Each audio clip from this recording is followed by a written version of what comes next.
I want to pivot because I think people aren't paying attention or are not paying as much attention to this DHS conversation and the potential federal government shutting down yet again, because Donald Trump, who is amazing at capturing the attention economy, has done so yet again with Greenland and Davos. Yeah, we've seen a absolute onslaught of headlines for the last 4 days, maybe 5 days, surrounding Greenland as things really seem to escalate and escalate. A group of countries in Europe had issued a statement basically saying, back off of Greenland. We are expressing our solidarity with Denmark, and it would be insane for any NATO ally to invade a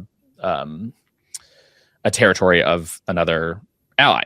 That turned into Trump posting about 1,000 times on social media, more and more aggressive things about Greenland. They apparently were floating the idea of paying every resident of Greenland $100,000. They continued to say that they would acquire it one way or another. People like Stephen Miller coming out and making statements about the use of force and the use of the military. Or a $700 billion cash offer. That was the financial, what's being floated around allegedly as a financial offer is $700 billion cash and $100,000 to each citizen of Greenland. And I got to say, I don't think that's going to land very well with Americans who are fighting tooth and nail to put food on their table. Right. If you look at the polling of who thinks it's a good idea for the U.S. to acquire Greenland at all, it is a unifying issue for the country. Trump finally brought us together against his plan to acquire Greenland. I think it's somewhere around 15 or 17% of people, something like that, support the idea at all. Once you specify using the military, should America acquire Greenland, it's non-existent support for a military invasion of Greenland. Of an ally. And then Trump had a private text conversation with President Macron of France, and then was posting the screenshots publicly of what insane. Emmanuel Macron is texting him. Which again is just like, these people are not statesmen, to say the least. These are bullies who are out of their depth, and they are unifying the rest of the country against the United States. Did you know that there are now apps that are being used widely in Europe for people to identify American-made products and businesses to avoid them? No, but it doesn't surprise me. Did you know that at Davos, which we have to talk about, the Canadian Prime Minister got a 5-minute long standing ovation for talking about how the world order with the US at the top is over? I don't know what to say besides Donald Trump is the biggest loser I have ever encountered in my entire life. And he is making all of us losers on the global stage. He really is. I have a quote here, actually. At Davos, so if people know, it's like the gathering of, honestly, the elite of the world in many ways. A lot of world leaders and billionaires all gather at this conference. And Canadian Prime Minister Mark Carney said, "Let me be clear, we are in the midst of a rupture, not a transition." Talking about the relationship with the United States. The European Commission president, so talking about from the perspective of the EU, called for, quote, permanent independence from the United States, warning that waiting for a post-Trump return to normal would only deepen Europe's vulnerability. So basically saying that Europe's going to go their own way, and they don't want to work with the United States anymore on what the future world order should look like. It's horrifying, right? Because one Trump administration was like, sorry, guys, we really fucked up. We fell asleep at the wheel. This nut job got in the car and started driving under the influence. Second Trump administration, people are like, okay, I'm getting out of the car. I'm not on the same highway. I don't want to be Right. on the same road as you. You're dangerous behind the wheel.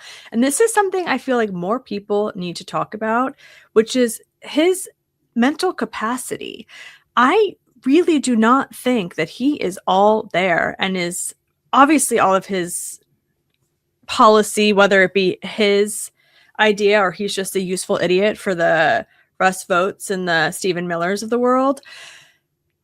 To say that he's more motivated to acquire Greenland by any ways necessary, especially now, not peace, because he did not win the Nobel Peace Prize. That's right. Insanity. It's truly so. It really does frustrate me. There's parts of me that I'm like, you know what? Listen, like, does Europe need to be partly responsible for their own self-defense? Sure.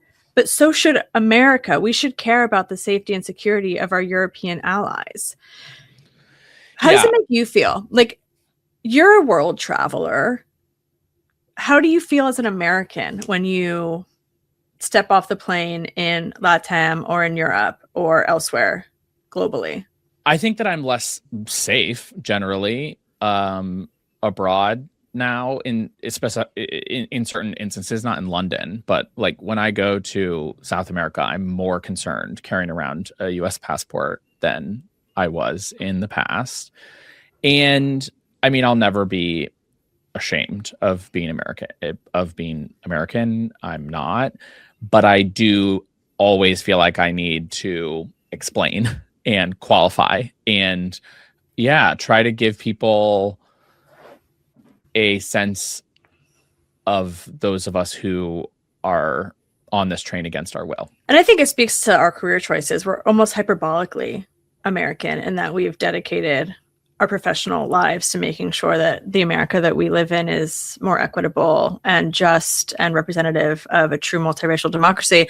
But yeah, this is so embarrassing. I know that seems so like such simple terms to talk about, this catastrophic geopolitical policy, but it's so embarrassing.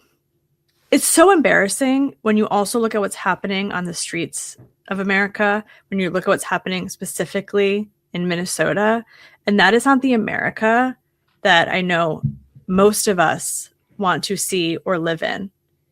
It's really disheartening, but we soldier on. We have to. What else about Davos? Trump is giving a speech on Wednesday. Let's just see what he has to say.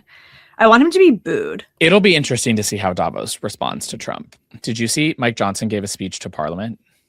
Yeah, and he was like, yeah, we're going to take Greenland. Is that what he said? I haven't seen. Well, no, but he's now more and more Republican losers, not leaders, losers are aligned with the Trump foreign policy of taking Greenland by any means necessary. We didn't mention this, Brian, but I think we have to. Today, the day that we are recording, is the 1-year anniversary of Trump's inauguration. So in the 1 year that Trump has been president, I'm just going to run you through some numbers. This is the hill you die on. I'm going to die on this hill with you. It is so perverted how Donald Trump has co-opted the office of the presidency for his family's wealth. The family has made $23 million from licensing the Trump name since his reelection. They made $28 million selling a documentary about Melania Trump to Amazon. Major tech and media companies have settled over $90.5 million in lawsuits since his reelection to Donald Trump. Qatar, lest we forget the jet, is giving him a $400 million jet that he will use as Air Force One and then keep for himself when he leaves the office of the presidency. The Trumps have made at least $867 million through their various cryptocurrency scams. That's definitely an undercount. That is definitely an undercount. But I like that they're being conservative, but that's probably 4 to 6 times that. But that's in 1 year, right? And the federal minimum wage is still $7.25. I'm going to turn that frown upside down and say, hey, we've made it a quarter of the way there if he doesn't croak first.